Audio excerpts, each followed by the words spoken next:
Pachinko Book 1, in 5 minutes or less. Set in a boarding house in the fishing village of Yangdo, Hooni Kim is born, the only survivor to 3 sons to an aging fisherman and his wife. In their eyes, he's perfect. They couldn't ask for a better son. He was diligent and hardworking, and most of all, he was respectful. The only problem? He was born with a cleft lip and weak legs. This didn't stop Hooni from helping around the inn that his parents ran, which provided them with a much better life than most Koreans at the time. It's 1910. Hooni is now 27 years old, an old age for someone to be unmarried at the time. But his parents never complained. Having a son as hardworking as him, especially with his condition, was more than enough. But the village matchmaker was not having it. She arrived at their inn one day, encouraging Hooni's mother to let her help. She reluctantly agreed, and Hooni and the then 16-year-old Yang Jin were married. The marriage was a very quick one, and came as a surprise to many of the villagers. The marriage would bear a child named Sunja, whom Hooni cherished and adored, constantly spoiling her whenever he could. Everything was perfect for the family. But this would be short-lived. Hooni died of tuberculosis when Sunja was only 13, leaving his wife and daughter in charge of the inn. It's been 3 years since Hooni's death. Sunja is now 16. She takes care of the inn with her mother and 2 orphan girls. One day, while retrieving groceries from the market, she is stopped by 3 teenage boys speaking to her in Japanese. The boys call her names and attempt to assault her, but they are stopped by a man we later find out is named Hansu, a 34-year-old fish broker from Jeju who currently works in Osaka. He is one of the richest men in Yongdo. It didn't take long after this encounter for the two of them to grow close. They would meet frequently at the beach where Sunja washed the laundry. After a few months of meeting in secret, the pair went out to gather mushrooms, which Sunja's mother had asked her to retrieve after a nasty storm. Hansu offered to help Sunja, claiming he had experience in the test, as it was something he would do as a boy. After reaching the grove which her mother often gathered mushrooms from, the two sensed the tension growing and shared intimate moments together.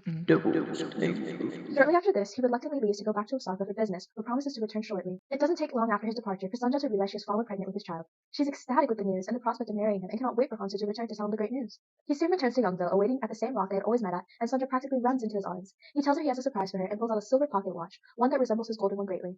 Despite the gift, Sunja cannot wait any longer to disclose the news to him, and happily exclaims that she is pregnant with his child. Oh, Sunday, that's wonderful, but I can't marry you. What? I should have told you this before, but I'm actually married. I have 3 daughters as well. They all live in Osaka. Listening to the crazy man speak, Sunja reflects on her actions, and she feels great remorse. How could she have acted so foolishly when her mother and father had been so kind to her, giving her a wonderful life and a loving relationship? She thinks to herself, wondering what her father would think of her being dishonored by such a man. I want to buy you a house for you to raise our child in. You can move into it with your mother as well. I never wish to see you again! Sunja runs off without another word. Yangjin, Sunja, and 2 orphan girls are now all that remains of the owners of the inn after the death of Hooni and his parents years before. On an especially cold night, they receive a knock at the door. The youngest girl opens the door to a man named Isek. He says he is looking for the master of the house. His brother once stayed at their inn and spoke kindly of the master and his wife. He is on his way to Osaka to meet with his brother, who has provided him with a job as a Protestant minister. This was something that stood out in a time where any denomination of Christianity was not common in East Asia, and in some cases looked down upon. The man Isek needs somewhere to stay and rest as he is sick. It's tuberculosis. The same disease which had killed Hooni all those years ago. Feeling inclined to help this man in a way they were unable to help Hooni, Youngjin and Sunja care for the man, calling doctors when needed, and assisting him in recovery. He is the perfect lodger and is respected well by all the other lodgers. He feels indebted to the family, and when he discovers that Sunja is pregnant and that the father could not care for the child, he offers himself up to marry her.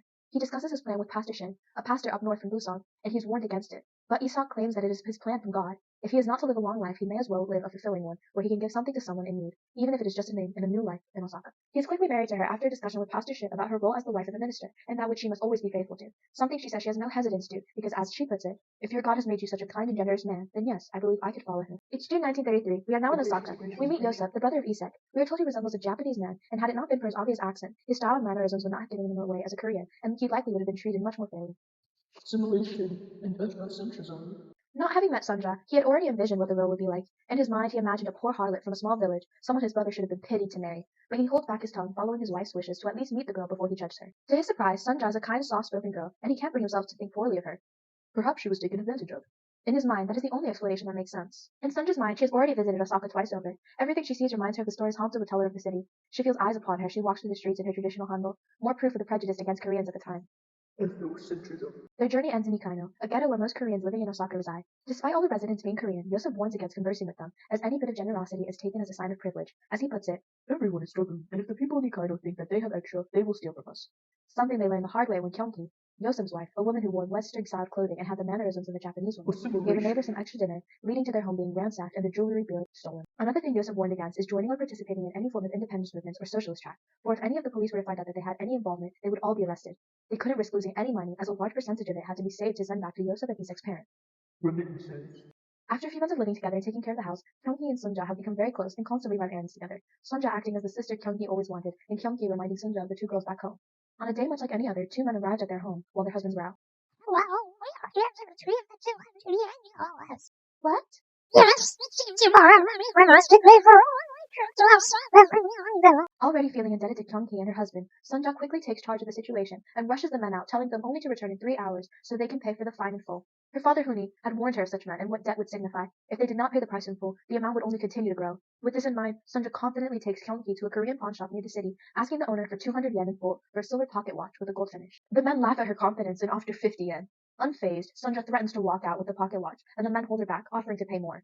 Sunja is persistent and refuses to take any other offer until they finally agree to pay the 200 yen. With the money in hand, Sunja and Kyungki go to the loan shark and pay their debt, making sure to witness them signing off their debt to them. Upon hearing this, Yosef is furious with the women, claiming they shouldn't have to concern themselves with such matters and that he is completely capable of taking care of his own problems. He storms out of the house against his wife's pleas, leaving a sobbing Sunja in his sleep. As soon as he leaves, Kyungki realizes that the tears are of pain. She notices the water around Sunja and realizes Sunja is going into labor. Isak arrives a bit later to his wife going into labor. Kyungki sends him to retrieve the midwife 3 houses down. She arrives and successfully delivers the baby in mere minutes, bathing it and returning it to Sunja to feed. It's a healthy young boy with thick black hair. Isak is ecstatic with the news and rushes to tell Yosef as soon as he returns. Seeing his brother happy, Yosef feels remorseful and agrees to forgive his wife and his sister-in-law to appease his brother's wishes. The 2 men leave early in the morning for church, and as they walk, Isak begs Yosef to be the one to name his child as the head of the house. Yosef reluctantly agrees and comes up with the name Noah. I think this book did a very good job of being compelling. It told a heartbreaking story of a girl who lost her father young and was forced to mature quickly in a world that did not treat her fairly because of her heritage. She was lied to and cheated on and had to give up many things in her life in order to have a better chance at leading a stable life.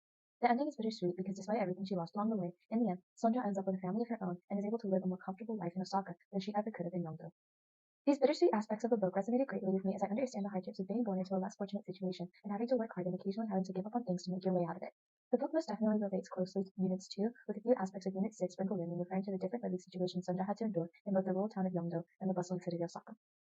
I think having taken this class gave me a different perspective on the book that I otherwise never would have had, and I think because of that I was able to enjoy the book on a much more personal level than I would have without. Knowing the things I know now, I believe it is what allowed me to enjoy the book as much as I did.